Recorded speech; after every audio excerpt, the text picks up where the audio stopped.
Bien, ya vueltos aquí, hablamos a hablar de High and Low. Personalmente es una de mis películas favoritas, mi favorita de Kurosawa.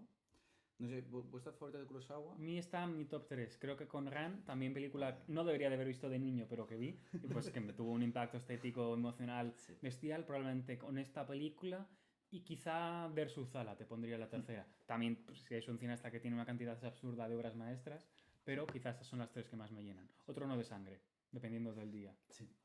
Jesús, tú.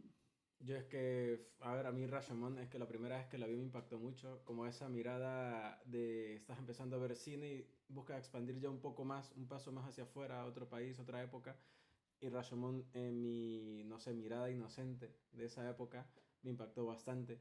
Yo creo que Hagan Low podría estar en un top 3 también, pero por ejemplo Siete Samuráis le tengo mucho cariño, o Yojimbo, es que son de esas que narrativamente tienen como un impacto en esa mirada más joven que yo aún tengo ese recuerdo y aún me alimenta cuando hablo Estupendo. de estas pelis. Perfecto.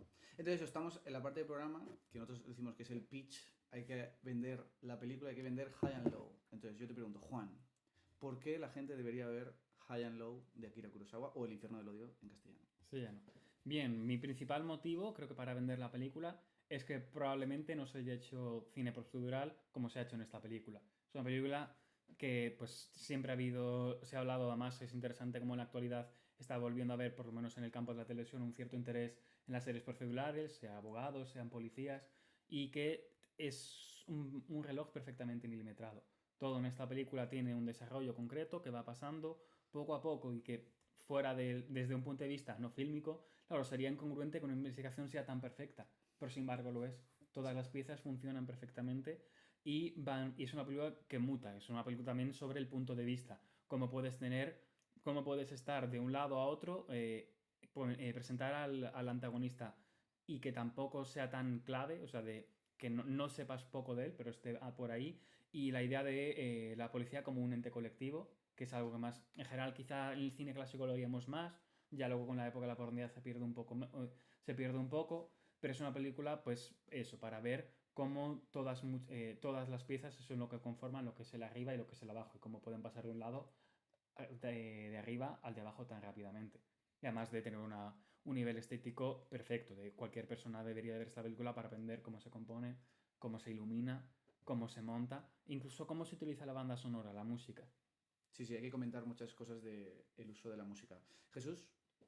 Yo es que, como lo mencionamos en el episodio anterior, hablando de Kurosawa un poco, a nivel de persona, era alguien que se interesaba mucho por, de una forma diferente a Kobayashi, esa aclaración la hicimos antes, los temas políticos, ¿no? El Sí. estudio este de la persona, del ser humano. Y me topaba en internet con varios comentarios de personas que, claro, la película te plantea una situación al principio, o sea, abriendo, que es bastante compleja y muchos esperan que sea como el clásico thriller, ya sea una mirada más moderna luego de lo que se hizo décadas después, del giro o del giro del giro. Y al final creo que me topé con personas que, aunque aprecian todo esto que tú comentas, Juan, respecto al cine de Kurosawa, terminan un poco decepcionados porque esperaban algo de ese estilo, Ujú. cuando si tú ves un poco el cine de Kurosawa te das cuenta de que más allá de la estructura narrativa, el interés, que es muy importante y está muy pulida, se centra mucho en el tema. Y acá es la profundidad humana y que hasta qué grado se mide la moralidad de los que están arriba o los que están abajo. Entonces, si nos basamos en ese estudio de los personajes que plantean esa película, en este contexto en específico, la primera parte se distingue muy claramente de la segunda y creo que esa apertura a entender el cine un poco más alejado de estas convenciones de lo que importa es el giro, yéndonos un poco más a, qué sé yo, a las decepciones que nos llevamos con Shyamalan, por ejemplo, eh, ahí es donde creo que realmente radica el valor de este cine y creo que vale mucho la pena explorarlo por este tipo de cosas y que ya hablaré más adelante. Tú mencionas lo de qué es el montaje, la puesta en escena y también cómo, junto con la banda sonora, también la forma de generar tensión, porque hay momentos en los que la tensión es muy grande hasta el punto en el que yo sentí que estaba totalmente agarrotado viendo escenas y fue como, uff, ya va. Entonces creo que por ese tipo de experiencias vale mucho la pena ver High and Low. Sí. Nada, yo quiero decir, o sea, de todas las películas que hemos hablado y que hemos recomendado, Yo creo que esta junto a 12 hombres es de las más accesibles quizás para un público general, para unas personas que no están acostumbradas a ver cine así. Y sobre todo la recomiendo muchísimo, primero sin saber nada, más allá de que es una película policíaca. O sea, si te gustan los thrillers policíacos, y aunque Jesús ha dicho que no tanto, para mí también me parece una película de giros. Hay muchos giros. De hecho, yo creo, o Sí, sea, sí, el sí. inicio de la película, o sea, es imposible que no te quedes agarrado al sofá, a la silla donde la estés viendo. El, por eso digo que cuanto mejor, cuanto menos saber, mejor. Porque creo que es uno de los mejores inicios de la historia del cine, probablemente y sobre todo de los mejores inicios de thriller. Hay una economía narrativa, el guión no le falta ni le sobra nada, todo está súper bien contado, súper económicamente contado. Y decir, si eres fan de los thrillers policíacos, tienes que ver esta película sí o sí.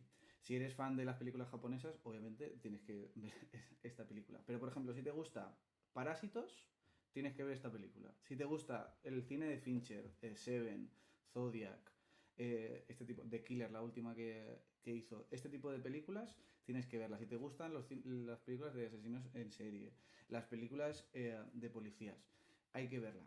Y lo que comentaba Juan, esta película entra dentro del género procedural, explicar una manera de explicación de cómo se hace el trabajo policial y sobre todo en el Japón de los 60, que es donde está ambientada esta película.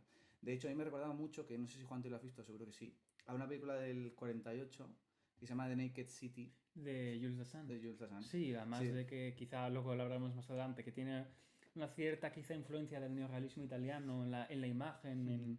en los escenarios, que sí, ese retrato vivo de la ciudad, Exactamente. de poco glamuroso, tremendamente honorable como era y clásico como era Kurosawa, pero en la que no hay gran fantasía, por así decir. Exactamente.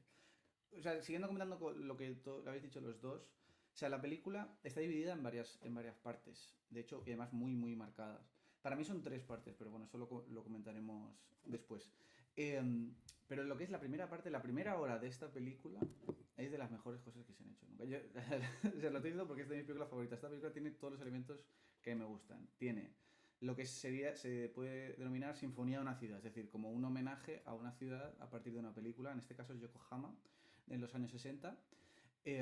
Tiene lo que ha dicho Juan, es probablemente la película mejor compuesta en composición de imagen, de fotografía de la historia. O sea, cómo mueve los personajes Kurosawa, que comentábamos mucho en Los Siete Samuráis, cómo tiene la capacidad de componer el movimiento. Es una de las mejores fotografías y el mejor uso del blocking, que es esto, saber mover los personajes por dentro de la escena, que se ha hecho nunca. Y sobre todo es una masterclass de cine. O sea, es una película perfecta para aprender cine, pero no solo para aprender cine, sino para disfrutar y a su vez aprender mucho más. Porque viendo una entrevista de Kurosawa, él hablaba que una película sea buena o críticamente aclamada no significa que tenga que ser menos disfrutable, todo lo contrario, puede ser muy, muy disfrutable. Y sucede mucho en esta película.